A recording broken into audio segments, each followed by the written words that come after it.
Selamat pagi kelas 7, apa kabarnya? Pasti kalian sehat semua ya. Pagi ini kita akan belajar mengenai interaksi sosial dan syarat-syarat terjadinya interaksi sosial.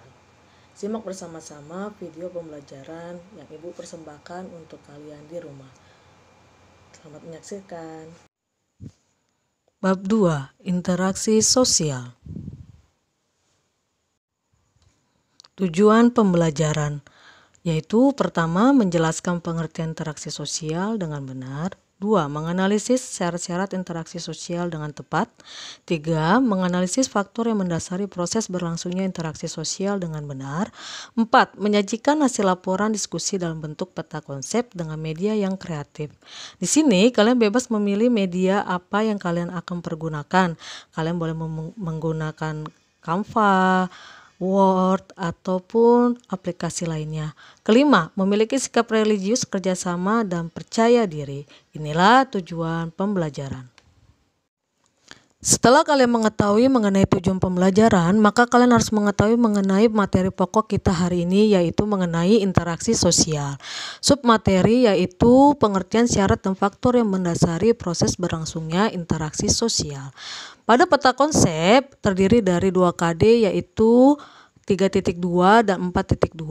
Di sini kalian bisa melihat bahwa kalian akan mencapai indikator pencapaian kompetensi yang terdiri dari KD 3.2 yaitu 3.2.1 menjelaskan pengertian interaksi sosial, 3.2.2 menganalisis syarat-syarat interaksi sosial, 3.2.3 menganalisis faktor yang mendasari proses berlangsungnya interaksi sosial. Inilah yang akan nanti kalian kuasai dari KD 3.2. Sedangkan di KD 4.2 ya, yaitu di indikator pencapaian kompetensi, kalian akan memperoleh atau mampu menyajikan hasil laporan diskusi dalam bentuk peta konsep dengan media kreatif yang tadi seperti Ibu bilang di tujuan pembelajaran, kalian bebas memilih materi media apa saja yang akan kalian pergunakan. Peta konsep. Pada materi interaksi sosial nanti kalian akan diharapkan mampu memiliki kecakapan dalam pengertian interaksi sosial, syarat-syarat interaksi sosial, faktor yang mendasari interaksi sosial. Nah, nanti di sini pembelajaran hari ini kita menggunakan metode problem based learning. Apa itu metode problem based learning? Yaitu metode yang dimana kalian nanti akan diberikan sebuah video ya, sebuah video, nanti Ibu akan tayangkan video, lalu kalian amati, kemudian kalian membuat pertanyaan-pertanyaan dari video tersebut, kemudian pertanyaan tersebut nanti kalian pecahkan ya, kalian jawab, kalian cari solusinya ya, solusi dari pertanyaan tersebut. Itulah yang disebut nanti kalian juga membuat laporan hasil diskusinya. Itulah yang disebut sebagai problem based learning. Lalu setelah kalian mengetahui mengenai peta konsep, sekarang kita masuk kepada materi kita ya, yaitu mengenai hakikat manusia. Hakikat manusia pada dasarnya adalah manusia itu makhluk individu dan juga makhluk sosial. Kalian bisa lihat pada gambar yang tersaji ya. Di sini manusia sebagai individu ya, itu dirinya sendiri. Nah, manusia sebagai makhluk sosial artinya adalah manusia tidak dapat hidup sendiri. Ya, di mana manusia sendiri membutuhkan orang lain dalam hidupnya ya. Manusia itu tidak bisa tidak bekerja sama, tidak bisa tidak berkomunikasi, tidak bisa untuk tidak berinteraksi dengan sesamanya. Jadi inilah hakikat manusia. Definisi interaksi sosial. Interaksi sosial adalah hubungan-hubungan antara individu dengan individu, individu dengan kelompok, dan kelompok antara kelompok. Syarat terjadinya interaksi sosial yaitu kontak sosial dan komunikasi. Proses interaksi sosial terjadi apabila di antara pihak yang berinteraksi melakukan kontak sosial dan komunikasi. Kontak dan komunikasi menjadi syarat penting terjadinya sebuah interaksi sosial. Tanpa kedua syarat itu, interaksi sosial tidak akan terjadi. Maka, melalui kontak dan komunikasi, seseorang akan memberikan tafsiran pada perilaku orang lain atau perasaan-perasaan yang ingin disampaikan kepada orang lain. Agar terjadi kontak dan komunikasi yang baik, kita harus menyesuaikan diri dengan lingkungan sekitar. Ciri-ciri interaksi sosial, pelakunya lebih dari seorang. Kalian bisa lihat pada gambar ya, terdapat beberapa orang yang sedang asik berinteraksi ya. Nah, ini menandakan bahwa jika ingin terjadinya interaksi sosial tidak bisa dilakukan seorang diri, tetapi kita membutuhkan orang lain ya. Seperti itu. Kemudian ciri-ciri yang kedua yaitu terjadi kontak sosial dan komunikasi yang dilakukan. Tadi seperti Ibu sudah beritahu, di syarat terjadinya interaksi sosial ya, di mana harus adanya kontak sosial dan komunikasi yang kita lakukan ya. Kita harus mampu beradaptasi atau menyesuaikan diri dengan lingkungan sekitar kita ya, dalam kita melakukan interaksi sosial ya, biar kontak dan komunikasinya terjadi. Nah, seperti masa pandemi ini banyak sekali dari kita yang sekarang menggunakan ya fasilitas virtual ya, yang dengan mudah kita dapatkan ya. Segala bidang, hampir segala bidang kita melaksanakan interaksi sosial melalui virtual ya, seperti saat kita belajar di rumah yaitu kita melakukan kegiatan secara daring ya anak-anak. Nah, kontak sosialnya seperti apa Bu? Kontak sosialnya misalnya seperti kalian memberikan tanda emoji ya, seperti tanda senang, tanda bahagia, tanda bangga atau memberikan jempol. Kemudian komunikasi kita bisa lakukan ya secara virtual, contohnya seperti kalian menggunakan fasilitas chatting ya, atau kalian langsung menggunakan video call ya, seperti itu. Jadi dengan masa pandemi ini interaksi sosial bisa tetap terjalin dan pastinya kontak sosial dan komunikasi akan terjadi seperti itu. Ketiga, interaksi berdasarkan kebutuhan ya. Jadi interaksi sosial terjadi karena adanya kebutuhan yang harus dipenuhi oleh manusia itu sendiri.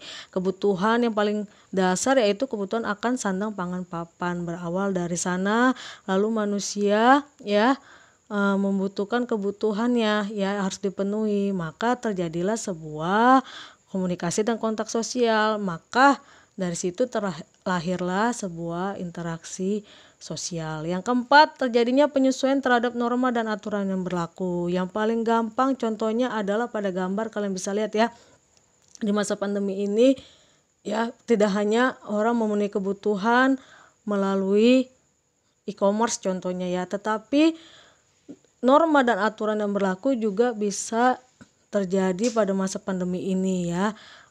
Dimana kalian lihat ya ada gerakan 3M. Ya, gerakan 3M ini muncul saat terjadinya pandemi. Nah, di sini ya gerakan tersebut akhirnya menjadi sebuah aturan ya, acuan saat kita hidup di masa pandemi, atau disebut aturan-aturan baru ya. Yang kalian tahu 3M itu terdiri dari memakai masker, mencuci tangan, dan menjaga jarak. Jadi kalau kita tidak melaksanakannya, maka nanti kita akan mendapatkan teguran atau bahkan mendapatkan denda. Inilah ciri-ciri interaksi sosial. Yang terakhir adalah faktor-faktor yang mendasari proses terjadinya interaksi sosial. Ya, faktor ini kalian bisa lihat pada tayangan slide yang sudah Ibu berikan ya, yaitu terdiri dari imitasi, sugesti, identifikasi, empati, simpati, dan motivasi ya. Kalian bisa lihat contoh-contohnya. Imitasi terjadi karena adanya meniru ya orang terdekatnya, contohnya ayah dengan anak, ya kan. Terkadang anak kecil sering meniru orang tuanya dalam berpakaian seperti itu. Kemudian sugesti ya, ini adanya pengaruh dari orang yang menurut kita bisa membuat hati kita menjadi nyaman ya. Contohnya misalnya dokter dengan pasiennya, ya kita lebih tersugesti saat kita sakit, kemudian dokter mengatakan kita akan sembuh atau kita akan lekas sembuh, maka pasti kita akan tersugesti, kita akan sembuh. Lalu identifikasi ini biasanya ya pada gambar ya kita lihat seseorang ingin menjadi ya atau terobsesi ya ingin menjadi orang yang dia idolakan ya, orang yang dia inginkan ya, atau tokoh yang dia inginkan ya, atau sesuatu yang dia inginkan. Contohnya ya di gambar kalian lihat ya, seorang perempuan yang meniru yang ingin meniru seperti Barbie, jadi dia rubah semuanya ya, dari bentuk mukanya kalian lihat tuh hidungnya, matanya, rambutnya, bibirnya, cara berpakaiannya, bahkan bentuk tubuhnya ya, style gaya hidupnya itu seperti Barbie. Kemudian empati, kita bisa merasakan ya orang yang sedang kesusahan, lalu kita melakukan tindakan ya kan, ada action di dalamnya, ada aksi di dalamnya. Pada gambar kalian lihat ya, seorang anak kecil yang sedang membantu seorang nenek. Lalu simpati, yaitu kita merasakan kesenangan atau kedukaan dari seseorang atau dari orang terdekat dengan kita. Contohnya ini dua orang anak yang sedang menghibur temannya yang sedang bersedih, merangkul temannya. Jadi kita merasakan apa yang dia alami seperti itu. Lalu motivasi, ya ini pada gambar kalian lihat seorang guru yang sedang memberikan dorongan kepada siswanya untuk ayo rajin belajar ya, supaya menjadi generasi yang cemerlang. Inilah faktor yang mendasari proses terjadinya sebuah interaksi sosial. Bagaimana anak-anak? Menarik bukan? Video pembelajaran yang tadi sudah kalian saksikan, yaitu mengenai interaksi sosial dan syarat-syarat terjadinya interaksi sosial. Nah, ada baiknya kita sebagai makhluk sosial haruslah bisa berinteraksi dengan baik kepada orang lain. Pergunakanlah interaksi sosial kita dengan memberi dampak yang positif, dampak yang bermanfaat untuk orang-orang di sekitar kita. Selamat mengerjakan tugas-tugas yang sudah Ibu berikan di lembar kerja peserta didik. Tetap semangat dalam mengikuti kegiatan pembelajaran jarak jauh. Selamat pagi.